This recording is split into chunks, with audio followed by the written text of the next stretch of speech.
Hello, my friend. Welcome to Breakfast with Sergio. In this episode, I want to talk to you about dealing with rejection. If you have been recently rejected from a show, from a grant, from an opportunity of some sort, this episode, my friend, is for you.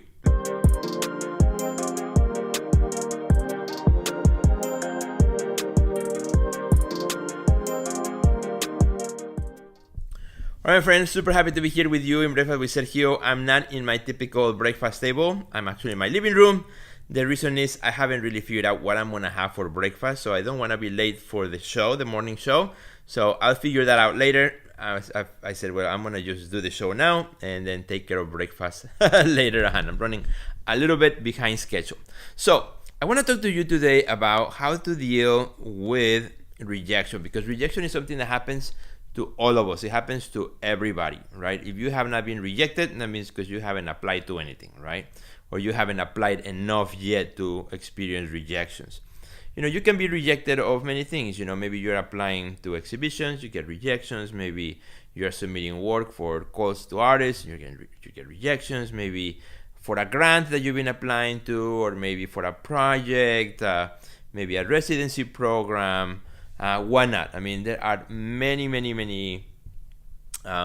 ways and reasons why, we all experience rejections. And rejections is part of life, and particularly is part of the artist's life. It's something that, as artists, you will have to experience at some point. Even could be the rejection of a collector who comes to see your work and loves it, and then last minute they decide not to buy. That's a form of rejection, right? Or a gallery who promised the show, and then afterwards they said, well, maybe after we think about it, it's a no, right? Something that was already lined up, and then all of a sudden doesn't happen. So those are also forms of rejections in which you feel as an artist that your work, yourself, have been hurt. How you have been rejected. You don't feel like you have been even a chance sometimes to prove yourself as an artist or as a person. So rejection is something that happens to everyone. And if you're an artist, you have to grow a thick skin for rejection, right? You are an artist. Again, let me say it again. If you're an artist, you have to grow a thick skin for rejections, because it's part of the game. It's part of the profession. It's part of being an artist. If you don't want to experience rejections, then don't go out for opportunities, because you will experience rejections at some point or another. I experienced rejections early on in my career, since day one, since I started, applying to opportunities and things. Sometimes were yeses, many times were no's, were rejections, right? I applied to a show that I really wanted to get in. I thought it was perfect fit for me, and it was a no, right? Maybe it was a no multiple times. And sometimes, I applied for the same show, and next year, I got in the show, I got an award, got a first place or whatnot, right? Same show that rejected me 2-3 times, and, in another year could be a yes. But rejections happen all across the board. Maybe you're applying for school and you get a rejection letter, right? So how to deal with it? Because rejections will happen in many ways in your art career. But the thing is how to deal with those rejections so that they don't hinder, right, your work as an artist, so that they don't hinder your spirit, your mindset, to debilitating the way you function as an artist, and give up and say, well, nobody wants me, nobody wants to take my art, therefore, I'm just going to stop. I'm not going to do it anymore. Nobody cares about my work, so why bother, right? So this is how I deal with rejection. So I'm gonna tell you kind of my 3 points when rejection happens in my art career, how I deal with it. And maybe this will help you too as well. Maybe you have your very own ways of dealing with it, which I would love to hear also in the comments, in the comments below. Let me know, how do you deal with rejection? But so here's the first thing I do when dealing with rejection, which again might be helpful for you. The first thing, number one, dealing with rejection, is acknowledge it. It's okay to be sad. It's okay to be sad for that rejection when you get it. When you get that letter, right? It says, sorry, your exhibition was not approved, or sorry, you were not selected for the residency program, or the grant was not approved, or whatever that rejection was.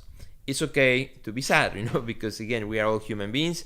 If you really care for it, you're gonna be sad about it, right? If it was something like, you didn't care about it, you just apply because others were applying and like, where yay and nay, that's fine, it won't hurt so much. But particularly when you are, for example, applying to something that you spend hours and hours and hours working on this proposal, the longer you are in the art career, the bigger the stakes, the bigger the opportunities.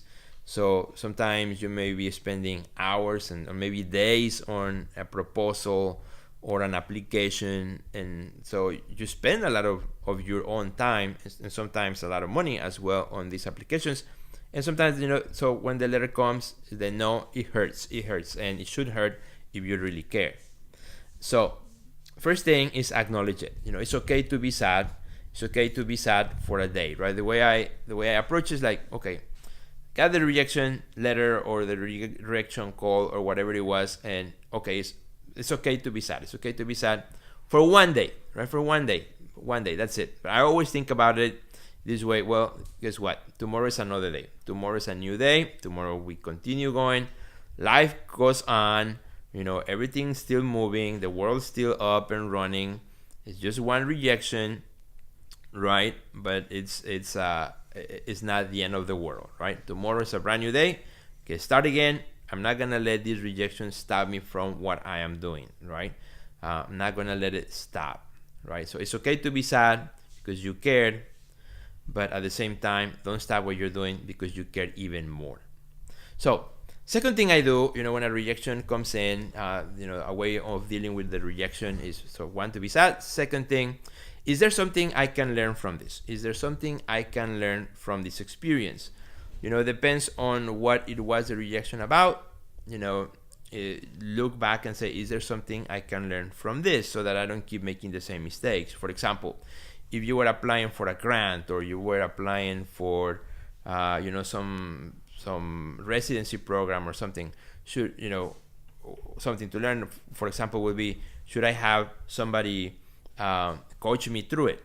Should I have maybe somebody look at my application before sending it out? Should I have somebody giving me some feedback before sending out the proposal, right? For example, should I have searched a little bit further into this call to see if it was a good fit for the work that I do, right? Or it was a call that was just too general, everything goes, so you have thousands of submissions and very slim chance to even get in. So is there something to learn about it? And that is a very important thing. And maybe there's something to learn about it on this one is maybe you're spending too much money on calls for artists, right? You look at and say, well, maybe I already spent this year $300-400 on submissions for shows I'm not getting in. Is there a better way to spend my money? If I were to spend $300 or $400 on something else, what would that be? For example, with that money, could I make maybe some catalogs and look for opportunities on my own, better, instead of paying so many fees for so many shows and not getting in, right? So that's the second thing, right? What to learn from it. And the third thing, to dealing with rejection, is just, refocus your mindset on what's next. Refocus your mindset on what's next.